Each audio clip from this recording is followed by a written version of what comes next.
Hi, and welcome to the Turning Stone Show, where we discuss topics of the human experience. We're here to offer conversation, ask questions, and explore.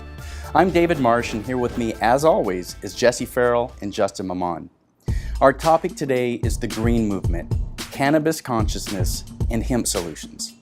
Our guest today is Andrew Young. He's an entrepreneur, a cannabinoid educator, and a self-described mad scientist. Recently, we spent some time with Andrew to talk about exploring the potential of cannabis. Mother Earth and humanity has a special relationship between each other. And by getting your hands into the dirt and by getting into planting and farming and gardening, it will teach you that plants are living species, living beings. And it's up to us as stewards of this land to really respect that and to utilize the whole ecosystem that is available for us and that is, really relying on us to take care of that. Cannabis and cannabinoids have become a passion of mine because of the medicinal value that has been very prominent in my life.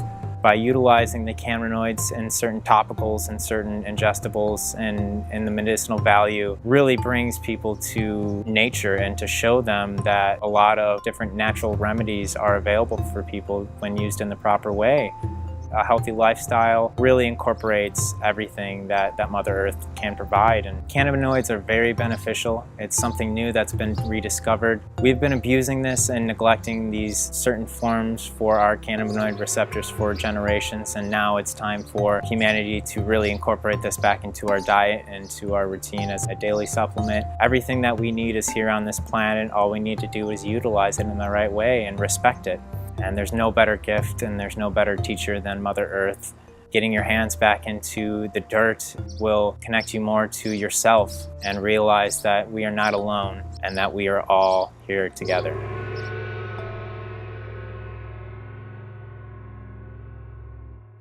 Andrew, what really stuck out to me from that piece is when we were on location, marijuana grows in the ground. It's a plant. That's right. Now, I am not as familiar with the cannabinoid culture as yourself. Sure. But what really struck me is it's just a plant. It grows in the ground. It's natural. It's native to this planet. Right. What is it about cannabis that people are so afraid of? There's a couple of different key factors that have been established, throughout the years. The medicinal benefits were discovered a long time ago. They've been used in natural properties. I mean, up until the 1910s, 1920s, it was in a lot of different tinctures and different things that were available on the natural products and different things that people are utilizing. And then it started becoming more and more popular versus the hemp and the textiles. And, we really think that it threatened a lot of people's way of life in terms of investments of timber and things of that nature. So select people with different ties into the government, started different fear campaigns and propaganda and really demonized this plant in order to not only capitalize on their investment, but also demonize a certain select group of people that didn't really apply to them. Yeah. Was there a time when hemp was used as a primary resource? It most certainly was. I mean, the Constitution was on hemp. I mean, I remember when I was a little kid, I used to go horseback riding all the time, and hemp actually grew wild in Illinois, where I'm from. And I remember as a kid on a horseback ride deep into the woods, my mom pointed at these amazing tall plants, and she's like, "Do you know what those are?" I'm like, "No." She's like, "That's cannabis." And I was just bewildered and baffled. And I also remember a time when my grandpa referred to as a town that I grew up in, hemp fields all over the place. It was a big cash crop for a lot of the Midwestern type of people, for different ropes and different clothing. And then, things kind of changed very quickly. Is there a difference between when you refer to hemp and you refer to a cannabis plant? Right. Is there a difference between the two? There is. There's a genetic difference, basically, that it comes down to the different properties that the plant have. You're going to see different genetics. It's very similar to humanity. The genetics that go into a plant are very, very similar to the plants and animals that are all around it. And the ruderalis, which is also, more commonly referred to as hemp, has a 0.03% THC value or below, and that's what the United States has deemed as hemp. So anything above that is deemed as It's cannabis. Oh, so really it's just it's distinguished by its THC content, essentially? By the United States government, yes. When it comes down to the actual Botany. botany and the biology of the actual plant and the genetics, it has varying differences into the leaves, the fiber of the plant, the seeds. All of those can change variations, and the cannabis that you see today has been actually influenced by humanity. Humanity has actually manipulated that, has actually genetically engineered that, as they say, naturally. To have certain attributes that are more beneficial for what we're actually going after. So the medicinal benefits versus 50, 100 years ago, where it was more of the lines of hemp, which was in a very low concentration of cannabinoid content, but very high in fiber and seeds. So we've kind of actually taken those attributes by taking certain plants and actually exacerbating those actual properties and made them into the plants that we see today. Yeah. Something that really struck me on your piece was about earth consciousness. Right. And I find it fascinating that hemp is a renewable resource. You don't have to cut down 300-year-old old growth trees to make paper. You can use hemp that's very easy to work with. It's very easy to grow. It's very cheap to grow. There's got to be something behind the politics to not have this naturally growing plant be the source of paper and other products. And I know you can make rope, you can make clothing. Talk about the property of hemp as a renewable resource. Hemp is such an amazing plant. The possibilities of this and everybody's day-to-day life, the impact is so great. We have a resurgent. We have an opportunity now to bring manufacturing. We have to bring a more sustainable lifestyle to the United States. Canada has embraced it very much with the seed production. We find it in stores all over. Hemp seeds are very high in omegas and very, very, very good for our daily routine to have that inside a lot of things. So we're actually importing all of our hemp right now in the United States commercially. That needs to change. Even nutritionally? Right. I've searched wide and far and done a lot of research on plant-based protein. Right. And far and away, hemp protein is the purest and most nutritious plant protein available. I myself is a vegetarian. I always look for plant proteins and more natural alternatives to that. And I think that once we have a readily available hemp market and hemp growing sustainably in the United States, we're going to see our diets completely shift. And we rely a lot on meat right now, and meat is not a sustainable food source for us. If you actually look into it, it all produces bad side products. And when you look into plants and animals, you see that the actual growing process remediates the earth. It takes the carbon out of the air and turns it into the plant that you see. I mean, all of those are positive things. This is what we need in our society and on this earth to sustain ourselves. So I see that hemp is going to be able to lock that carbon up, and we can actually build buildings, we can make clothing, we can turn all of that negative CO2 in the air and actually utilize it. So a lot of times you hear people talk about to each their own, right?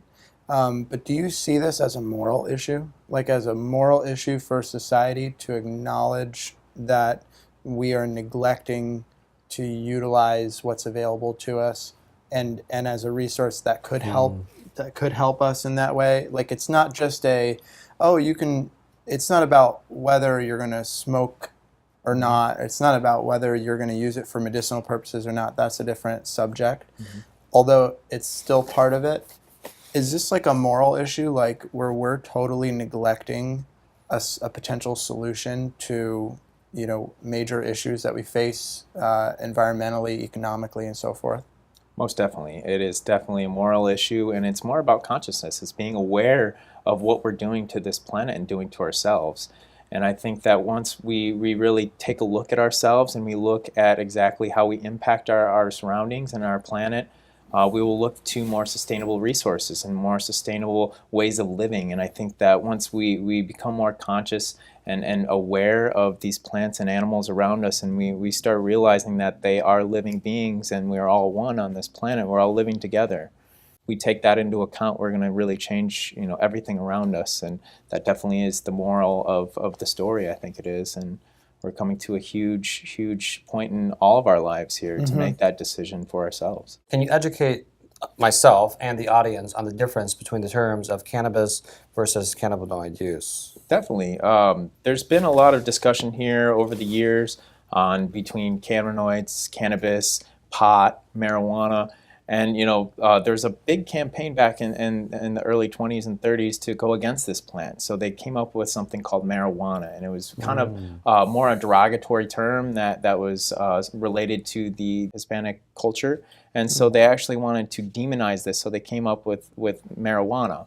And that was the demonized form of the cannabis, the word. And so we're getting away from that, the pot, the weed, and all of those slang terms, as they say, and we're getting back to the science of it, and that's where cannabis comes in. Cannabis is the name of the actual plant. Cannabinoid is the actual properties that are found in the plant. So there's about 80 different cannabinoids found in the plant, and we're always discovering new ones and figuring out exactly what they do. What is a cannabinoid exactly? When you say a property of the plant, what is it? Are these medicinal properties? Are these botanical properties? What is it? The leaf, the seed, the oil? Are these found chemical throughout the properties? plant. It's a chemical property that's found throughout the plant. So it's very similar to different minerals and different vitamins that are found in each plant. Okay. So recently, over the last 20 years, we've been rediscovering endocannabinoid system. So it's a system that's throughout our body that nobody really even acknowledged for a very long time. And only till recently they're finding that this is something that is not just a subsystem. This is one of the regulatory systems in our body, and we've been neglecting all of these cannabinoid intakes for generations. What's the name of that system again? Endocannabinoid. Yeah, because you and I were talking about that as far as cancer and how cancer showed up more in our society over the last 20, 40, 60 years because the system has been ignored. Whereas before, where cannabis was part of our natural properties for use for alternative medicine or for medicine period, you found that cancer wasn't as prominent during those times. And speak a little bit about that. And that's a big correlation in that I've observed. It's been demonized and it's been cut out of our entire diet. And here the American diet is very limited to what we actually intake. That's why supplements have been very, very popular in the United States, is because we're actually being able to give ourselves, the body, ammunition to fight all these different illnesses and things like that. So that's what we're doing every time that we're eating. And this is why it's so important to eat healthy, to eat fresh, because all of those properties in those plants start degrading after we pick it. And that's why when people use different preservatives, it may look like what you're getting, but it's definitely not exactly what you think you're getting. Yeah, I'd say what you find is, healthy food is really pretty rare in the American diet. And what we tend to go for economic purposes is just lowest common denominator, is whatever is most widely available. And then that goes to the political conversation about, what is subsidized and what is demonized, or what is banned. The foods that we eat tend to be subsidized foods, corn, animal products, and so forth. And I think that's going a little bit off topic, but there's consciousness and then there's culture. Yeah. So whenever I'll watch a movie, whenever they're smoking pot on camera, they're having a great time. They're high. They're out of sorts. They're look at what we're doing. That's got to be an exaggeration of the reality. What's the distinction between the pot culture that we're led to believe is so negative versus the reality of the good properties of cannabinoids? Well, it really just comes down to medicine, right? I mean, every medicine can be abused.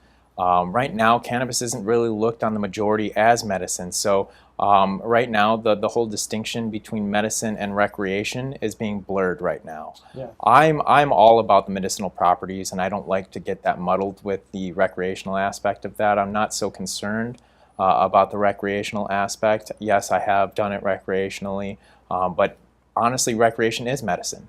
You need that sometimes. So to blur the lines of that, that's where we're really into society right now. We see a conscious shift going from traditional orthodox medicine to exploring our minds and seeing how the body and mind really correlate together. And that's where cannabis really comes in, where it affects both. Yeah. There's a shift that is occurring in consciousness. There is understanding that there are beneficial properties of cannabis. I know that the youth of today's society, they'll say, well, you just don't understand what we like about this. But yet the parents, maybe they're alcoholics, but they'll say, well, it's okay to be an alcoholic because it's legal. Cannabis isn't legal. So if you have a few puffs off of a joint to relax, that's not legal. But yet maybe the parents will be drunk every night. Maybe they'll drink a large amount of alcohol and they'll be incapacitated. Talk about the cultural shift that's occurring with that. Right. I mean, it's definitely becoming more and more aware that cannabis is safer than alcohol. It is a safer alternative. There's no way that you can actually overdose of cannabis. Where alcohol is epidemic right now. Not only is it killing people while they're driving, it's actually poison to the body. Where cannabis intake, when done properly, when actually intaked, doing it orally or eating it, you can actually get the full medicinal value while getting those psychoactive properties inside.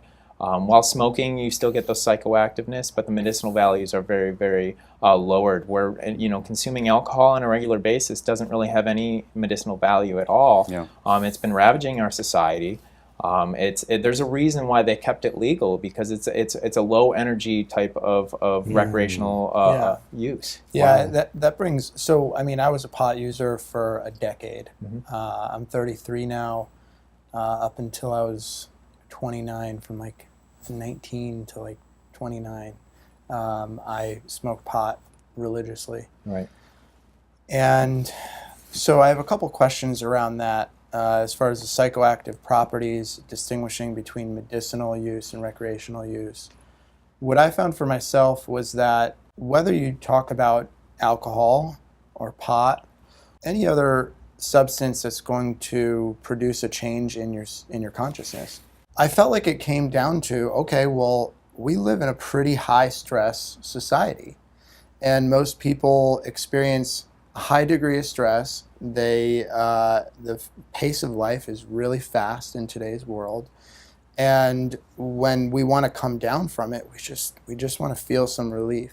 You're talking about pot or cannabis in terms of from a consciousness standpoint, but what Dave's talking about, like the image of pot culture, Right. I've actually seen that to be relatively true in some cases. At least in college, when I was in college and people would smoke pot, it was unconscious. It was not a conscious thing. There was very little experimentation with like elevating your consciousness. Right. I mean, it was pretty much just a purely recreational thing. How does one use cannabis responsibly in a way that is beneficial and productive? That's a very good question. You touched on a couple of amazing topics there. I really see that the psychoactive properties of cannabis are very beneficial for people for an escape, right? Escape to get to a different mind state. It's kind of a cheat way. It's kind of a fast way to get to that serene state of existence. And that's why I used it for so many years, is because I was in an uncomfortable surrounding, very uncomfortable state in my whole social and physical attributes. And it helped me cope with that. Yeah. I don't really medicate anymore. I don't really utilize. I use it for the medicinal properties. I take supplements every single day. I've actually gotten to a space in my own physical and spiritual being that I don't necessarily need to fill a hole anymore, and that's the escape aspect of everything, and that's because of society. I really do think that society really has this really detachment from all of our spiritualism, from even talking about it, that tabooism. Right. So what do? We use these different sources that are available to us to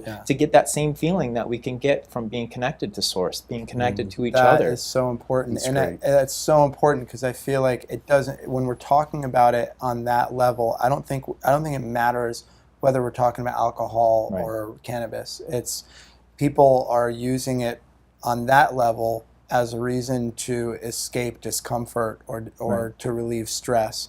But I definitely agree that even for that purpose, that cannabis is a much safer option. So even if we're talking about it on this large conventional scale, still it's a much safer alternative. It makes no sense that it would be illegal and that alcohol would be illegal. Exactly. To There's me. a lot of statistics that have been coming out Yeah. since we've actually, state by state, which is a states' rights issue. We've been, really flexing our muscle by the states for our own rights, and I think that's very important to get to. And we've actually decimated all of the opposition's talking points about how negative cannabis can actually be. I mean, there's conclusive studies that say that it doesn't really even, affect your driving ability that much. Yeah, I've seen and those. from personal experiences, I could definitely correlate that. It might make you drive slower. Right. Yeah. And after repetitive use, you get very, very accustomed to that mind state. So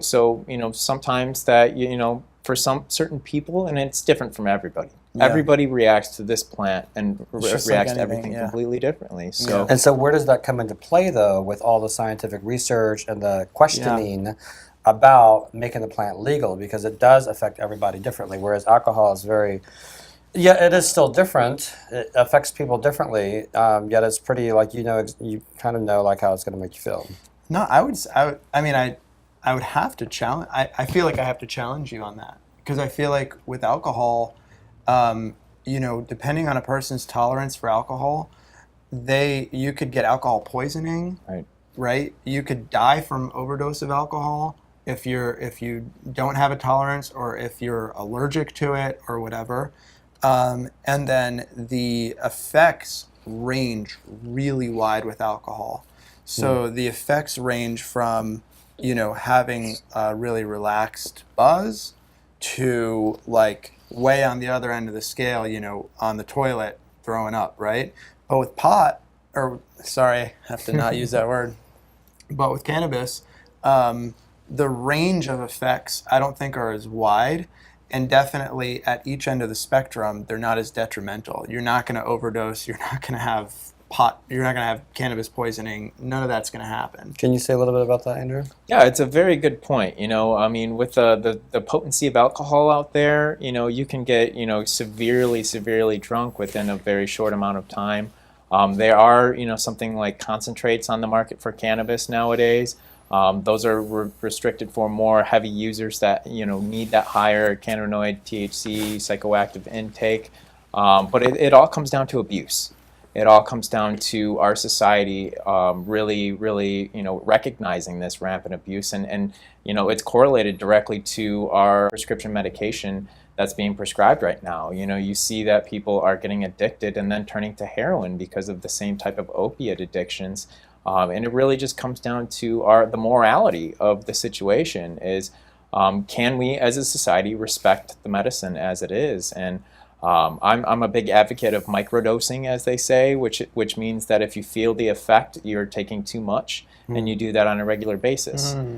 So we're finding as a society that lower amounts on a regular basis to give our body these medicinal values, but not have that psychoactive effect. Has that consistency to keep you level throughout your entire life. Which is so different than the recreational use and the pot culture that he's talking about, because really that's about the next bigger, better high, So I feel like that's an important distinction to make for people who are uneducated about it, is even I wasn't aware of microdosing. I just decided 4 years ago, my daughter was born, and I just decided I'm not going to smoke anymore. For me, that was just a personal choice. I journaled about it for a long time. And at a certain point after that long of a period of time of use, at a certain point I asked myself, do I feel better or worse when I'm using it? And for a long time the answer was better, and then at a certain point the answer was I actually feel worse. So I don't know if you've And do you find shared that experience. was from using it from a recreational standpoint, where you were using it as a checkout mechanism rather than a medicinal mechanism? Absolutely. So rather than doing the microdoses that a lot of it comes into intention, right? Totally. The intention really changes Absolutely. everything, and I really drive that home to everybody. I think that's so important. It's the mindset, the mind frame that you have. But for me, I think that's so important, and I feel like that's such a valid point. But for the vast majority of users that I knew or that I know of, and when I think about the pot culture, that's not really in anybody's awareness. As far as choosing an intention of how to use marijuana, it's like people choosing an intention for how to go out to the bars. I mean, nobody does that, right? Consciousness and community is, I mean, I'm just I saying, tell you, the times that I have intentionally set the stage for how I wanted my experience to be at a bar was crazy compared to like just showing up at a bar. Like, but for the average person who's for the, for the 17, 18, 19-year-old kid, or for the college students who predominantly use marijuana or use cannabis, I feel like that's not even in the realm of their thought process. They're not aware of it. Yeah, it's it's education. It really totally does, because I was in that boat. Yeah, I was there, and once I proposed this epiphany that really came to me, I see it change in people's perspectives. Yeah. Why get high without the medicinal benefits? And that's really just an educational standpoint. I mean, I think if you really started educating students at a young age, that they could understand the medicinal properties of cannabis versus it just being a recreational drug, that is so important. It would completely change the culture of why people actually use cannabis versus it just being a recreational drug. And it would actually have, I think, a lot of respect over time for it being a medicinal plant and used for medicinal purposes. All right. Speaking of medicinal, now, at the onset of this show, we said that you were an educator, an activist, and a self-described mad scientist. As an entrepreneur, you've come out with a product. Tell us about that. Right. Topicals are very, very important to me. It's something that is extremely passionate and has touched me in a way that has changed me forever. My background, had me on a computer for, 6 to 7 years, for 60, 65 hours plus a week, clicking on a mouse a million times a day. I developed carpal tunnel at a young age of 22. I actually had to think about maybe going on disability at this point in time because I could not interact with my hardware anymore. So that's right around the time when Arizona actually legalized medical marijuana. I was, an advocate and an entrepreneur at the beginning of all of this. And the topical rub that I had bought at a dispensary actually had such a dramatic effect on my life and on my pain management, because I was looking at all alternatives right now. I was really, really looking for anything, because you know how scary it could be to lose your whole career over an issue like this. So that relief that really, really changed my life and my perspective on pain management lit a fire and a passion inside of me that I actually started learning on how to make it myself. So I started making it, and I started giving it to certain people that like my mom, for instance, who has arthritis on a regular basis, and seeing how positively this affected their life, and getting away from more orthodox pills that go in your body and go through your different organs and just go to your pain receptor in your brain to turn that off. It doesn't do anything to actually help heal what's going on. Has really carried on to where I'm at right now, where I've developed different formulations for different topicals to utilize throughout the day to help with that pain management, and going all the way down to the science of internal cannabinoid intake, regular use of different herbal remedies for all different things. And that's the distinction that really needs to be made right now, is cannabis is a natural form of natural medicine, and it is just another tool in the toolbox of herbalism, of natural medicine that's out there. And that's so we met earlier this week. I think it was Wednesday. I started developing a very sore throat on Monday night. Tuesday, I actually lost 6 pounds this week because I couldn't even eat because my throat hurt so bad. And in our conversation, it was early Tuesday morning, I mentioned it to you, and you said, well, hey, I've got this, why don't you try this? And it was, so tell me what it was. It was actually a new formula that we're working on right now. It had a big chamomile base, and I had infused a very high amount of CBD hemp infused different oil in there. And as a lot of people know, the anti-inflammatory properties of the cannabis plant, the cannabinoids, and this was full spectrum. So that means all the cannabinoids from the hemp plant were in there, working synergistically together with the chamomile base to give you that effect of soothing on the throat. Yeah, it was within 10 minutes, my sore throat was completely gone. Wow. And I noticed it, and I said something to it. I'm like, I was kind of waiting. And by the end of our conversation, I was like, how much is it? Can I buy that from you? Even though I knew it was yours. So what was interesting, though, is I took it kind of throughout the day when I would notice my throat getting sore again. I took it Wednesday night before I went to bed.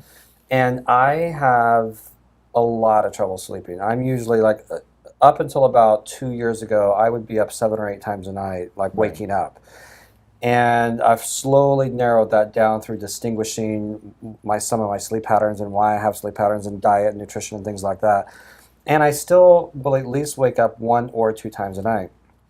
I woke up Thursday morning when my alarm went off, totally confused by what was happening because I'd slept through the night. Right. That's great. Because I put that on my throat before I went to bed. It was the last thing I did. Right. I slept solid throughout the night. And it was crazy. And so then, of course, then all day Thursday, I did the same thing. Again, Thursday night, slept great. I was like, and I was thinking about it today. I was like, oh, it must have something to do with, one, the chamomile in it, as well as the properties of how you put it together. That Definitely. God, I mean, I slept great, and it was for my throat. Right, exactly. I mean, the properties of natural medicine, of these plants that we find throughout our planet, have dramatic effects on our body. And the side effect is that by Friday morning, my throat was totally better. Right. Isn't that amazing? And so I was like actually getting good sleep and using it throughout the day. And by Friday, I could actually get back to where I was, even though it was interesting. I was noticing the receptors still in my throat were still fearful of swallowing or eating or drinking anything. And yet when I would do it, it would be fine. But yet it's like my brain and my nerve receptors hadn't caught up to the fact that it was okay to actually do that. So it's really fascinating. Some of these formulas that, some of these formulas that I've been creating and some very close people, close to me, have worked so well that people don't believe it. The topical pain relieving spray that I've developed, Spray and Relief, the feedback that we get just really melts my heart. It touches, everything about what I'm doing right now is what I live for. Helping people be more comfortable in their body and to, put a better perspective on life is exactly why, I live. And Spray and Relief is something that, has came into my life over the last couple of years and became very, very prevalent to, getting out to society, making sure that people are aware of how well some of these natural alternatives really work. And there's been a big indoctrination through Orthodox medicine that says that nothing natural, nothing from the earth actually has any medicinal value, and that's just wrong. A lot of people don't know that hemp is actually legal in the United States to, buy and obtain, like hemp seed, hemp cannabinoids from, CBD that's derived from hemp. The funny thing is that, hemp has just begun to be legal to grow in the United States. In 2014, President Obama signed a hemp farming bill that legalizes certain states that enact this bill to do some research on hemp farming and hemp growing. And, I'm very involved in that. I'm going to be bringing a hemp legislation bill here to Arizona so that way farmers can start growing it here in the United States. And the more that we have local access to it, the better the whole industry is going to be as a whole. And, general society needs to hop on that train right now and really encourage hemp farming and all the different sustainable ways that we can bring that into. I tell you, I love the clothes that I bought that have been made from hemp are so comfortable. Right. And just how I feel when I wear them. And I think like the breathing quality is so noticeably different. They're almost indestructible too. Yeah. I mean, I still have a pair of hemp shorts that I bought years and years ago at Bhakti Fest that I still like totally wear. So comfortable. So what products have you developed?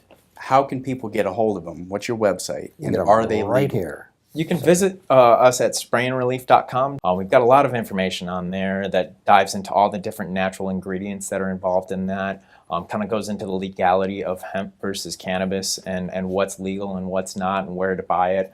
We're just starting our distribution here nationwide. We've got a couple of stores here in Arizona that are starting to carry it. We're going to different dispensaries.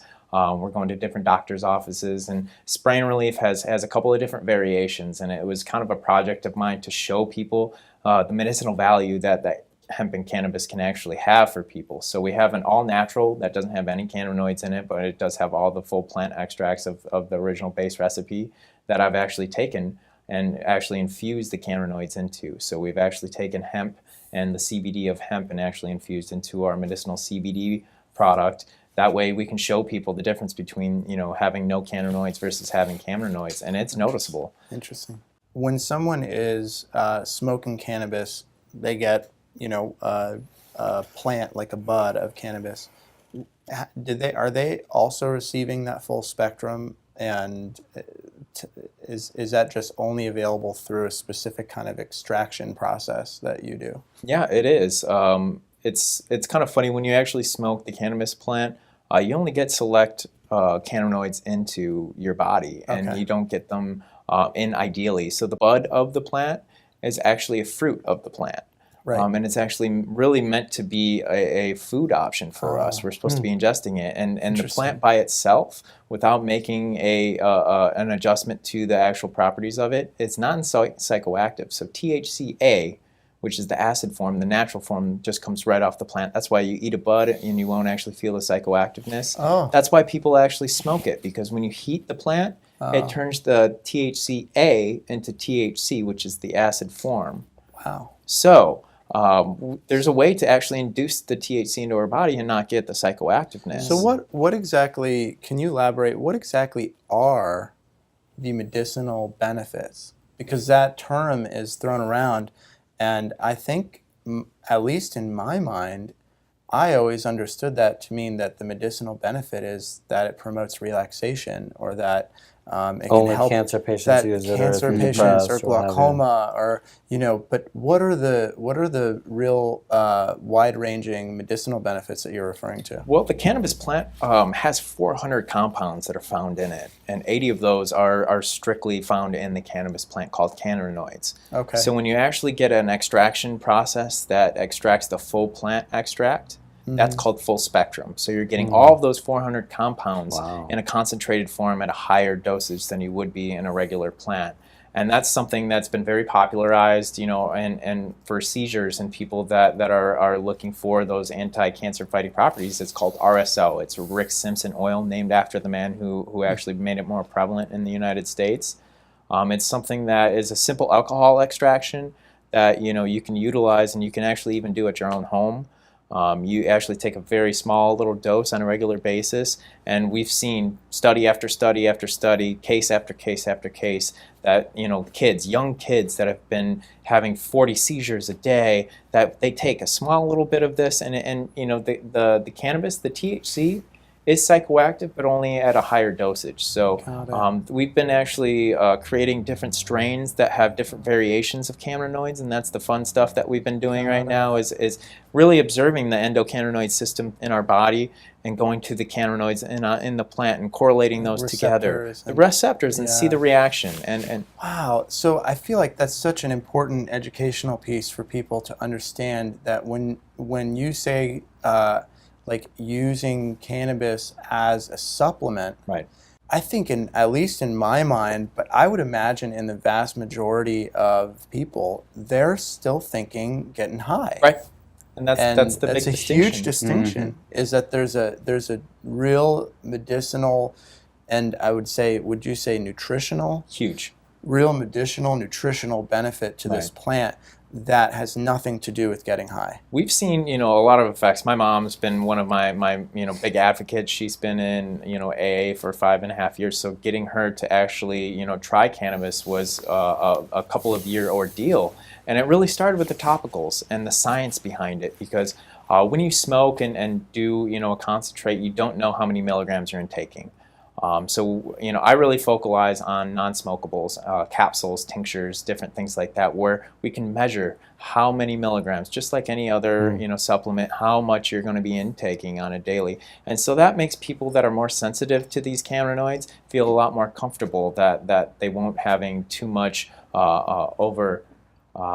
indulging of the psychoactive properties of that. So using the topicals is something that people can really see and correlate the healing properties. And then once they see that, they're like, oh, this is something that, you know, I can use throughout the day. And then we do something like CBD that has no THC and start utilizing that. But the funny thing about CBD internally is it works a lot better with a little bit of THC. And so when you take THC topically, it doesn't work very well. And so CBD topically works very, very well because of the endocannabinoid system in our body. So tell us, where can we get your product, and are they legal? You can find us online. It's www.spray-n-relief.com. It's 100% legal. We use hemp, which is legal to buy and sell in the United States. We actually have imported our hemp from Europe, which is fully 100% legal, since hemp growing in the United States for commercial use has not been really established yet. We are working on all of that. We're amazing with our distribution through different people throughout the United States. Here in Arizona, we have several different locations that carry our product and growing every single day. We're looking to, you know, expand to, you know, different countries and allow people access to this natural alternative way of pain management through topicals and ingestibles through the hemp plant, which is easier to swallow versus the cannabis THC that still has a lot of stigma. And leading with hemp is going to be allow people to really hop on board of the cannabinoid train that we've got right now. Yeah. Jesse, is there a local place that you know of where you can get retail spray and relief?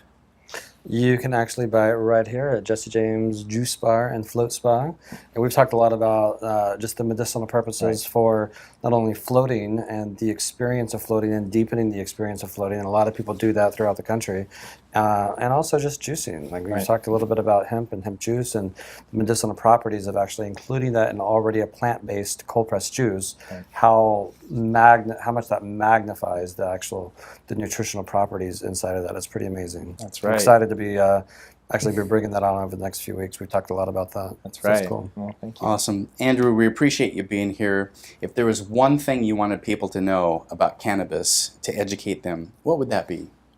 Cannabis is here not only a gateway drug, but it's a gateway to saving our world. You know, it's a gateway to sustainability. It's a gateway to natural medicine. It's something that has always been here on our planet, and it's something that we have a special relationship with, that we're blessed to rediscover it again. If we didn't lose it, we couldn't rediscover it. So treating it as a supplement, treating it as something that is to be respected is the most important part, and to be actually taking the supplemental intake through our body versus the more recreational side of things is a lot more beneficial. So why get high without the medicinal benefits? So great. Great. Thank you for your education today. It was great. Thank you. Yeah, very good. Now is the part of the show where we like to have a turning stone, something to set our intention for the week. And with this week's turning stone, we turn to Jesse. So the question to practice this week is, what does your soul desire to experience in this moment and this moment and in this moment of time that would have it be fulfilled? So we've talked a lot. This show is so rich with information and education on the properties and the use of cannabis and the medicinal properties of cannabis. And so the turning stone this week for you is to look at where you have your own judgments and where you kind of set your own education around cannabis and marijuana, and learn some different points of view about cannabis and do some research around cannabis and the healing properties of cannabis. I think, as we've talked a lot about today, is the more we can educate ourselves and others, it really makes a difference in the amazing medicinal properties that cannabis actually has available for us. And so this week, one way to really look at educating yourself is Andrew offers a class, and take a look at that. Take a look at taking the class and educating yourself on cannabis use, or simply having a conversation with Andrew. I know he'd be more than open to doing that. So with this week, let that be your turning stone. No pun intended there as far as getting stoned. But let that be your turning stone in educating yourself on the healing medicinal properties of cannabis. Remember, this is a show about questions and questioning. It is not a show about answers. Nothing we say here is the truth. It is up to each of us to discover our own truth. Join us each week on The Turning Stone Show as we continue the journey of conversations. Subscribe and get in touch with us. Stay connected and join in the conversation.